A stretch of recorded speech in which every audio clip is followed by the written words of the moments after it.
Tonight is a special episode. It is a request from two old friends, Justin and John. You guys asked for this about a month ago. Here it is. How you guys doing anyway? It's called Soul of the Demon. Came out in 1991 and it looks every bit of 1991. It's got this, there's a certain murky look to things that came out in the early 90s. At least that's the way I remember them. When I watch some stuff now, I remember it looking murky and it doesn't look murky. This looks exactly how I remember things looking. And there's mullets and everything. I even tried to get mine going as a kind of set the tone for the movie. But 1991 was right before Kurt Cobain changed the landscape of how we look.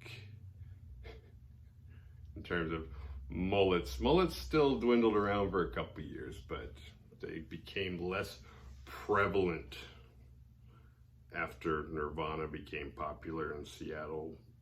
Grunge music and all that came in flannels. The characters in this movie look like extras from 21 Jump Street. They don't have the cool Johnny Depp haircut. They all got the mullets. They all look like the kids Johnny Depp busts in every episode. So it starts out, it's just like sirens, and it's like this kind of gritty looking, ambulances and cop cars. It's like the aftermath of something, but I actually watched this movie twice, and the first time I was like, okay, it's showing the aftermath of what happens in this movie, but I thought about it, I was like, it's not necessarily the aftermath of what happened in this movie, it's just the aftermath of something. Maybe it's showing another time that this demon came out, when I don't want to spoil anything before I'm ready to spoil it though. So we get to these two kids. They're on their bicycles. They're skipping school. One's Joey, the other is Toby. A couple of friends skipping school. They're at this pond. It's called Hunter's Pond. And Joey explains to his friend Toby that it's called Hunter's Pond because there used to be a lot of witches, and they used to hunt them. And the witches would all come to this pond, and they would kill them there. And at one point, the whole pond, it's a pretty big pond too, was red from all the witch blood. And they start talking because it's Halloween, and Toby's kind of worried about getting caught skipping school, but Joey's not, because Joey's like, my parents leave town today. In fact, what time is it? They're probably already gone. So Toby's like, well, what are you doing for Halloween? Are you having a party? He's like, I don't know yet. I don't know what I should do. What are you gonna do? He says, I don't know. I wouldn't mind having it. And he starts talking about a party, and then Joey finds something in the in the mud, and he's kind of digging it out. And as he's doing it, he looks and sees this Colonel Sanders looking but in black, kind of an evil Colonel Sanders across on the other side of the pond staring at him. And he's like, it doesn't look right, because the guy looks like he's from the 1800s. So he looks over at Toby. He's like, hey, do you see that guy? He looks back and the guy's gone. But he gets the thing that he's been trying to get out of the ground, and he's like, it's like a box shaped like a coffin. And he's like, what is this? And he opens it, and then all of a sudden the Colonel Sanders guy's right there. He's like, don't open that. He's like, what? He goes, I wouldn't take that if I were you. And he warns them, and they're like, well, I was just, and they kind of look at each other, and he's like, well, why shouldn't we? And they look back, and he's gone. He's like, and Toby's like, well, what are you gonna do? And Joey goes, I'm gonna keep it. It's mine now. I found it. So then they leave, and Toby goes home. Joey goes to the library. He wants to do some research. This is pre-internet, so this is back when you found some haunted shit, you had to go to the library and look for a book on it. You couldn't just pull out your phone and be like, what is this? Take a picture, snapshot it into Google and see what the results are. No, you had to go to the library. You had to go to the card catalog. If you were lucky, they had the electronic card catalog. That way you could just type it in. The electronic card catalog was kind of like the internet before the internet, where you could type it up. And if the library had the book or magazine or whatever the keyword pertained to, then it would show you, and then you could go look for it. Otherwise, you could just stop looking, and you're just out of luck. So then we go back to Joey's house. His older brother Josh is getting home, and he's talking to his dog Rocky, this is Rocky's only appearance in this movie, and he sees there's a note on the fridge, and he reads it, and he's like, ain't no party. He's like, oh man. Then the phone rings. It's his friend Mike. Mike's like saying, oh, what's up? So your parents are gone? He's like, yeah, they're gone. Right on. You want to go play a game of basketball? He's like, yeah, we can go play some basketball. So Josh sees Joey before he goes off to play basketball, and he sees the statue, and Joey kind of explains, and Josh is kind of like, what? He's kind of like, whatever. And then we skip over to basketball with his friends, and the basketball game kind of reminds me of the basketball game in Birdemic. If you've not seen Birdemic, go watch it. I forget where I watched it. It's on Tubi, or I don't know. It's not too hard to find. It's not on YouTube though. Oh, I forgot to mention, this movie is on YouTube. I'm going to put a link at the bottom so that if you want to click on it and watch it, you can. It's only an hour and 17 minutes. So he goes, he's playing basketball with his friends, and it quickly turns into this crappy montage of them playing horse and like talking shit to each other, and then the game's over, and one of them lets on, it's like, so we're having a party at Josh's house? And Mike's like, what do you do? He doesn't know we're having it. And Josh's like, what? Who said we're having a party at my house? Like, well, we figure your parents are gone. And he's like, and Josh is kind of like this hardcore looking guy. He's got like, his mullet's like Nick Cave's from '85. Just kind of proud mullet. He's just like this bad. He's like, you can't have a party at my house. My parents left a note saying no parties. They're like, oh, well, we just thought. He's like, well, we could probably have a party though. My brother was telling me about this down by the river. And there's this abandoned house down there, which is funny because he called it a river. They just spent all this time in the beginning explaining that it's called Hunter's Pond and why it's called that. And now all of a sudden his brother's referring to it as a river. And it's going to be like if you live near a pond, you know it's a pond. If you live near a river, you know it's a river. There's not like hidden bodies of water that only some people know about. And he's like, oh, we can go to this abandoned house by this river pond thing, and it's supposedly haunted, and he found this thing. So they're like, all right, that's cool, we should go do that, we'll meet up later. So they separate and go their own ways, and we get back to flashback to Josh and Joey's house. Joey's at home, and oh, that was the other thing is that they kind of screwed up on, was when Josh is explaining that, he's saying, yeah, my brother and his friend Toby came home this morning, and they had this book about this haunted, like, gargoyle thing. He starts explaining it, but it's like, Toby wasn't with him. Your brother came home by himself, and he had the book. So why are you saying him and Toby? Back at Joey's, he and Toby are there, and they're looking at the book. Joey's showing Toby the book that he got. That's like, it's all about this gargoyle. It's perfectly about this exact statue that he found, and it looks like a high school kid's like journal, the way it's like written. Or if you go by Kurt Cobain's journal, that's what the inside of this book looks like, except the artwork's a little bit better, not a lot.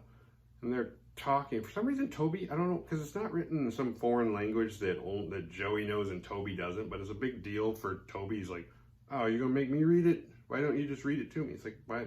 It's not like you're deciphering some weird language, and he translated it earlier, and now he's going to make you do it because he didn't want to tell you. So then he tells them about it, and they're flipping through, and they see a picture of the evil Colonel Sanders, and they're, look, this is the guy in the book. And they kind of just gloss over the fact that he's been dead over 200 years. Doesn't bother them all. It's a drawing that looks exactly like the dude they saw earlier, and they're just kind of like, oh, yeah, that's weird. This thing is haunted. What's his name? His name's like Astaroth is the name of the demon. The soul that's stuck in that gargoyle, and it's just like, okay, you saw this guy from 200 years ago who like died 200 years ago. He's in this book, so that to me that would be like the clue of like, okay, he warned us. Like normally if some guy just came up and like had a story that he knew, I'd be like, whatever. But it's like, this guy warned you, and you guys are not arguing about the fact that he's been dead for 200 years. You're both kind of on board with like, oh, what do you know? That is weird. And we just happen to see him. What are the odds? So next we go to the scene, and it's Joey and his friends are heading over to the house by the river pond where they're going to have their party, and they decide they're going to have a seance. And it's so far it's 3 guys and 3 girls. It's Josh, Tony, and Mike. And then the girls are Stacy, Rhonda, and Tiffany. And they go to the place. They're gonna have a seance. Mike is like, all of a sudden he's a seance expert. They get in there. He's like, okay, they already have candles lit. And he's like, we need the candles. We need a round table. There's a round table. There just happens to be a round table, and he picks it up and puts candles on top of it. And they sit around, and they're just kind of, Mike's taking over. And he pulls out, he's like, I know how to do this because I have this seance book. And he pulls out this like black book that says seance on it. It's like Seance for Dummies. So he's like, he became an expert like on the drive over or something. So he's saying all this stuff, and he found out, I think he heard the name Astaroth from Joey earlier. So he's like, all right, everybody think Astaroth, think that name. Everybody together think that. So meanwhile, back at the house, it pans back on old Joey, who's like sleeping on the couch. I have no idea what time it's supposed to be. And all of a sudden, Joey like starts transforming, like just his face. Everything else stays the same. His clothes stay the same, but his face like turns into a demon. And he's like, and he gets up and starts running. So they have their seance, and they're like, "Man, told you nothing's gonna happen. This is stupid." So the seance is a bust. They're getting ready. They're like, "Man, let's just party," and they turn on some crappy music. And I don't know what year that music's from, but it's not. I don't know. But then the phone rings, and the phone, they had already, I forget how, but they had established that the phone didn't work, that there's no dial tone. Because for some reason, this house is abandoned and it's fully furnished. But phone rings, and Josh is like, well, phone's ringing. And it's Astaroth, the demon, like kind of warning that he's on his way. Like, I don't know why he called. Like, what kind of demon calls is like, hey, I'm going to be there in 15 minutes. So Josh is like, oh, all right. And he hangs up the phone. And they're like, who was that? He's like, that was the wrong number. Like, that phone didn't work. It's like, it didn't. It works now. He's like, you said it didn't have a dial tone. Then Mike picks it up. He's like, there's no dial tone. It's like he's trying to tell Josh, like, that phone didn't ring, even though they all heard it. It's like, what were you proving by picking that up, Mike, and proving if there was a dial tone or not? It's like, give me that. That doesn't work. We all heard it ring, Mike, okay? We know there's something wrong with the phone. So they start partying, and they're waiting for Scott and Heather to show up. Scott is the pizza dude. He's their friend that talks like Michelangelo from the Ninja Turtles, and he also works at a pizza place. So he's like, hey, I got the pizza. Him and his girlfriend are on their way over, and they're gonna bring pizza, because if you work in a pizza place, you want to eat more pizza. And so in the meantime, though, Mike decides him and Stacy are gonna take their little party upstairs, and they're gonna explore. And they wander upstairs, and they find a place to kind of settle in. And downstairs, they start hearing noises outside. They're like, what's that?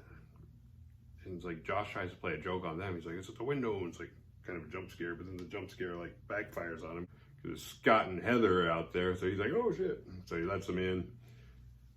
They got pizza. They're all eating. And then it shows back upstairs. Good old Mike and Stacy are up there, and they're starting to get it on. Then all of a sudden, Mike's like not feeling it, not feeling too good, and she looks up at him. She's like, "Your nose is bleeding." He's like, "Oh, my head hurt," and then his head just explodes. This is 51 minutes in. This feels funny talking about it because I don't feel like I've been talking that long. We're 51 minutes in, and this is the first kill. His head explodes, and like blood goes all over her, and she starts levitating on her back. And then, like, her upper body starts tearing from her lower body, and she just, like, rips in half and dies. Then back downstairs, Tony and his girlfriend, Rhonda, they decide, hey, let's go look for a place to, they want to go get it on, too. Because they don't know that Mike and Stacy have just met their demise. So they go upstairs, they find a mattress, which... the idea that sounds gross. Like they found a mattress in an abandoned house down by the river pond. And they're just like, all right, this looks like a good place. let's settle in. And she's like, well, will you go get me a beer? So he's like, I guess. So Tony goes back downstairs, and you're expecting her. It's like, oh, well, nice knowing her. And good old Astrov Joey is kind of watching this whole thing. They get downstairs, and he just kind of starts hanging. He like finds a beer and just kind of starts hanging out. And then it pans over to old Scott, the pizza dude. And he's like, man, I got to go outside and take a piss. I don't know why he went outside to pee. I mean, maybe it's abandoned, so maybe you can't flush. I don't know. But he goes outside, he's like wandering for some reason. Somehow, I'm not sure how much time passed, but like it seems like he just got there. He was sober and driving, and then like as soon as he got up to go pee and like started walking downstairs, he's just like stumbling, and he can't find his way down a staircase. And then he goes and he eventually finds a tree, and he starts getting ready to piss on it, and then he gets his neck snapped. So he's been gone a little while, and Heather, his girlfriend, is like, I'm worried about Scott. I'm gonna go look for him. So she goes outside, and she's walking, and eventually she finds him, and finds his body, and so she's like, ah! And so she takes off running, and like this stick like raises from the ground in the distance, the way that she's running though. And it like gets up about eye level and starts coming at her, and she just runs like right into it and just goes right into her eye, and she dies. Once the killing in this movie starts, it starts going really fast, because you figure it's a 118-minute movie, and the first death is 51 minutes in, so we got less than 30 minutes to kill everybody. Upstairs in the room, Rhonda is still waiting for Tony. God, I have way too many names that I'm trying to remember, especially because it took so long to figure out what everybody's name was, because it doesn't really say their names very well. It wasn't until the end that I figured out all the girls' names, so sorry, I keep screwing them up. So Stacy's up in the room, she's waiting. And while she's waiting, the sheets like kind of come to life, and they like wrap around her ankles. And then like another one comes up over her head and like pulls her back, and the other one spreads her legs, and then like Astrok Joey comes up. He's got a saw. And he just like puts it between her legs and just like sawing on her vajayjay, and just and she dies. She's screaming and stuff, but nobody can hear her because they're listening to crappy music. Finally, Tony comes back up, and he's like looking. I don't know if he saw that she was there or not, but he immediately just like slips in blood and smacks his head on the ground and knocks himself out. So he's down. So Josh and Tiffany are downstairs, and they have no idea what's going on.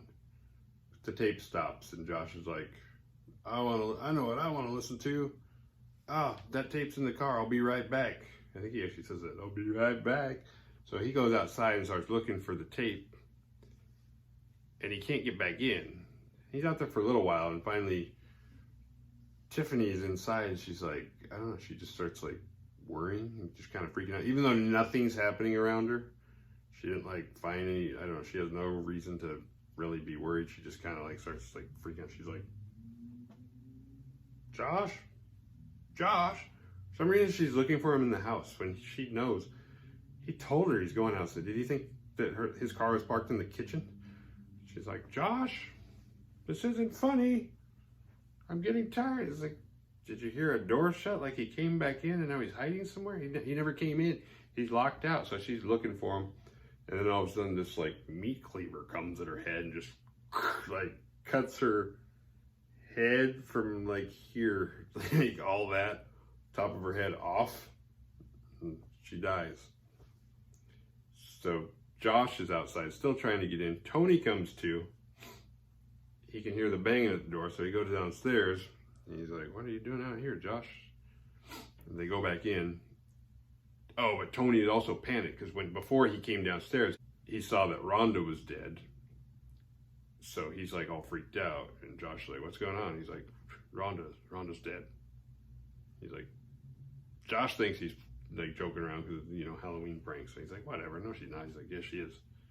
Because he's really not that convincing either. He doesn't seem like a guy who just found out his girlfriend's dead. He just seems like just weird. He does seem like a guy who just woke up, kind of. He's like, oh, she's dead. And he's like, no, she's not. I'm going to go up there. So he goes up and looks for her. they both go up and they start finding bodies and they realize that everybody's dead. And Josh like just puts everything together right there. He's just like, my brother was right. My brother was right. That statue's haunted. It's real. And then he immediately turns and is like, I don't believe it. It's real. And and then while he's like trying to figure it all out, Tony all of a sudden's like, ah, and like stuck to the wall. He's like, help, I'm stuck to the wall. And Joey's like, what? And then all of a sudden, like, I don't know, it's like the people that made this movie figured out how to rip somebody in half, or how to make it look like they ripped somebody in half. So they're like, that turned out cool. Let's do it again. So Tony's body, his legs rip apart from his upper body, and he dies. And it's just, oh, and during all that, Josh had kind of freaked out, so he like went head first in the wall and knocked himself out. So he hasn't come to yet, but old Astaroth Joey comes walking in, and you can hear his little inner conflict. He's like, no, not my brother. And he's like gonna go kill Josh, and then he stops, and he overpowers him. He's like, yay. So he goes down and like puts his arm around his brother because his brother's still out, and he tries to wake him up, and then in comes walking evil Colonel Sanders, and he's like kind of looking at him, and Joey's like, oh, but he's like, he doesn't know if evil Colonel Sanders is a good guy or a bad guy because he was an exorcist. He put the demon into that capsule to begin with, so it's like, well, that guy's probably cool. And then evil Colonel Sanders walks up, sticks his hand into his brother's back and rips his spine out. He just kind of like turns like he's gonna walk off, and Joey's like, what the fuck did you do that for? And evil Colonel Sanders is like, now it is just you. I'm not the guardian anymore. Now you're the guardian. You get to guard the soul. I've been waiting. He's like been waiting 200 years to finally be released from this, to be out of this limbo of being the guardian of this soul of the demon. And he has the book that Joey had, because he like made the statue appear. Then he has the book in his hand. He's like, yep, now I'm gone. And he shows him the page of the book that his picture was in, and the book changes from his face into Joey's face, and Joey's like, no! And that's the end of the movie. The Gilligan Award goes to Joey for skipping school and finding this goddamn gargoyle statue in the first place, and then not listening to evil Colonel Sanders when he said, don't take it. And he's like, well, don't take it? That means take it, right? And he took it anyway. So the whole thing is his fault. All right, so I don't know if there's a copy of this movie that the quality doesn't look the way the quality of this one does. I mean, it's very murky, like I said earlier. It kind of looks like a high school media tech film that somebody dropped in a bucket of water and just forgot about for a week. But that being said, I think that's what makes the kills work. The kills actually don't look bad. They're done really well, considering this is pretty, not good acting, pretty low budget. The storyline's kind of falter just in little ways. Nothing bad. I mean, the overline story, it's like, okay, I get it. I understand what's going on. It's just the part where Joey's like, not Joey, but Josh, it's like, oh, just the river thing, and thinking Toby was at his house when he clearly wasn't. I mean, that's just like script revisions. But the kills, like, if they release this on Blu-ray, the kills would probably look shitty. But I think they look good and they work because it's such a dark and murky thing that you can totally tell what's going on, and it looks good enough. It's pretty passing. You're watching it. Even the part where she gets her head chopped off, that actually looks really cool. But if there was high definition there, these kills would probably look pretty weak. So the movie there's something I did really enjoy about watching this movie. I think this weird nostalgia it gave me, this early 90s nostalgia. It reminded me of watching like late night TV when I was like a freshman. like I said, it feels very 1991. It's every bit 1991. It's good. I don't know if you like, it's kind of, It's kind of even if you like B horror, this one might be a hard one for you to get through. I liked it though. It's short. That's the good news. It's like you watch it, you're looking at it, it's like, I don't know, it's an hour and 18 minutes. I can do that. I mean, it's pretty fast paced. So I don't know, check it out. Like I said, gonna put the link in the bottom. You can check it out. I think that is all I have to say. What did we learn? Survival tips. Don't keep things that don't belong to you. Don't party at haunted river ponds.